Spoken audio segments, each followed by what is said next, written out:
That doesn't work. Okay, seriously, honey? I mean, what could you possibly... And I definitely want to keep those. I love those in the house.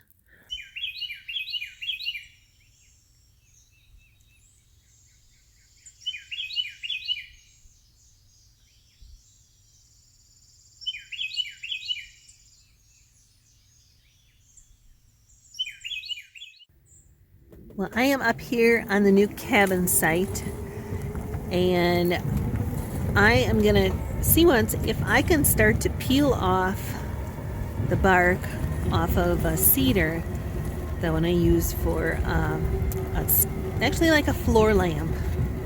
I'll have to describe it to you once I get there.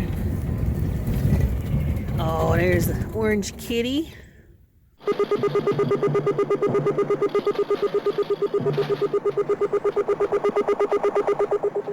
Not our kitty.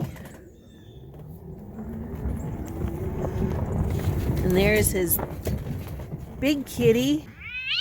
That doesn't work.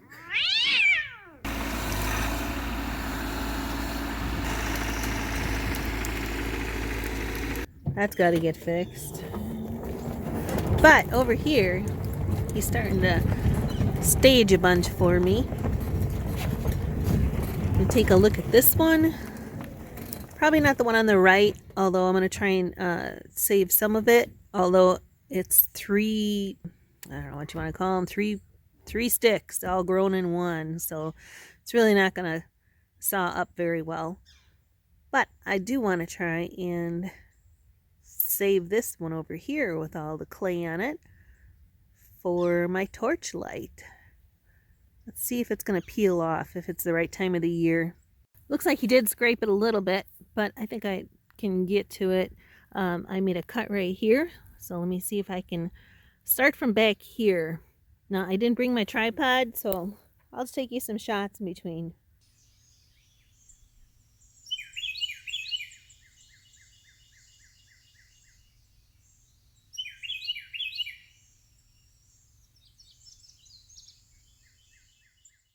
Well, I can tell you with great confidence that it is not cedar peeling time of the year. Yeah, she was holding on pretty tight, but I got it off, so that'll help with it drying anyway. That's about 8 feet. I got some extra on there.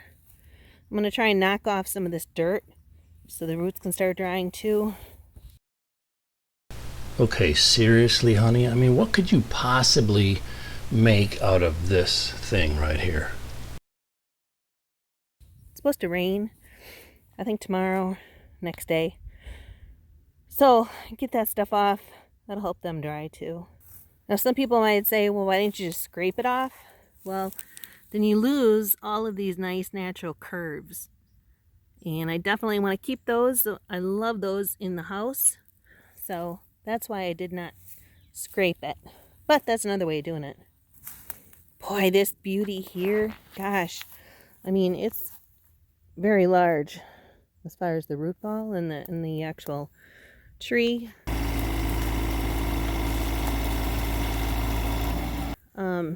Wondering if I can get a couple of slices off of the roots. Now I know it's kind of chewed up over here, but you know, even if it's a slice here to here where it has, you know, that root showing, I don't know, that might work. Let's knock some dirt. Well, I didn't have a shovel, so I used a stick. We got plenty of them out here. So I got it a little bit loose. Do you think you can unpack my 1-foot excavator bucket also, babe? Kind of see it a little bit better with all the finer roots there. And you know, I was thinking, even if it's too big, which I think it might be, for my torch lamp, I can still use it. What I could do is cut it, you know, right about there. So you have some of the, I don't know, toes or some of the offshoots, you know, the curved branches of the roots, I mean, that come down. And cut that flat and make that a base. So you have a little bit of a root base instead of, just cutting it straight off a log. So that's plan B, if it ends up being too big for a light.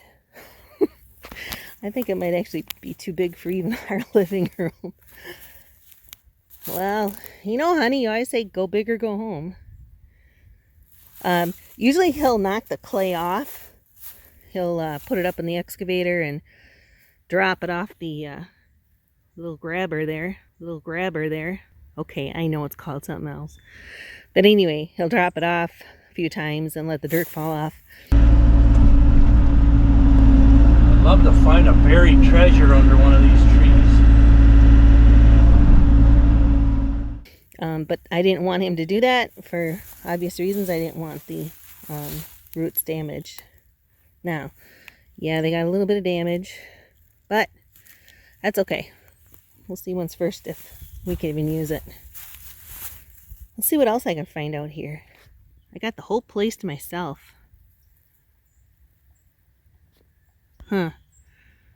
Too bad Big Kitty's not working. Actually, it is working now. They got it done, so I'm going to pick it up tomorrow, which I think is New Year's Eve. So if it ain't raining this weekend, we might be able to get back to work here.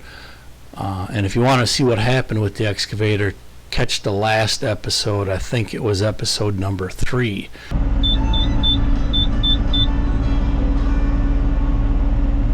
So let's finish up here. Wow, look at that clump of roots. Big old tree there.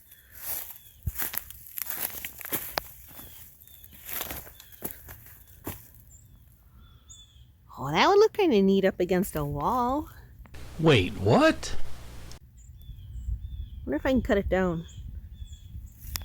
So, lucky for me, I brought my handsaw and didn't use electric. But I guess this answers the question if I can get it. Look at that. Now that's some cool 3-dimensional wall art. A little dirty right now. Needs a little cleanup. Needs a little trim on the top. But just imagine that. Wow. Now where am I going to put that? Burn pile. And where am I going to hide it for a little while here? Dilemmas.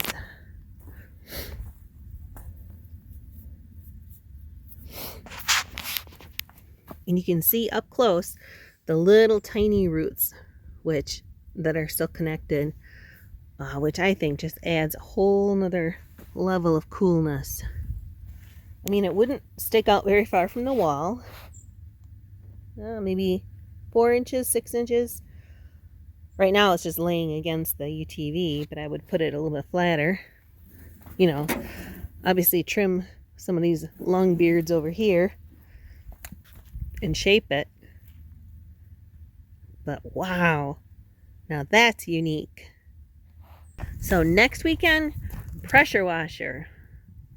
I'm gonna do it for this chandelier type root thingy, and for my new wall decoration. I have no idea if it's gonna turn out, but hey, it'll be fun trying. Get them cleaned up as best I could. Just sprayed off some of the clay, and then sort through them and try to make some kind of design. Now, unfortunately, I really can't hide these from Joe, so I'm sure there'll be a comment somewhere from him. But I'm also sure it'll be a really nice one, won't it, honey?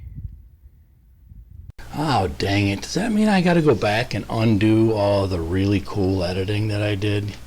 I mean, come on, babe. You got thick skin. I mean, you could take it just, once or twice under the bus. Besides, you haven't actually made one of these new experiments yet, so you just don't know if it's going to work. So, anyways, thanks for joining us, folks. I hope to see you on the next episode of this project. And Happy New Year. It's only a day away. All right, Capper out.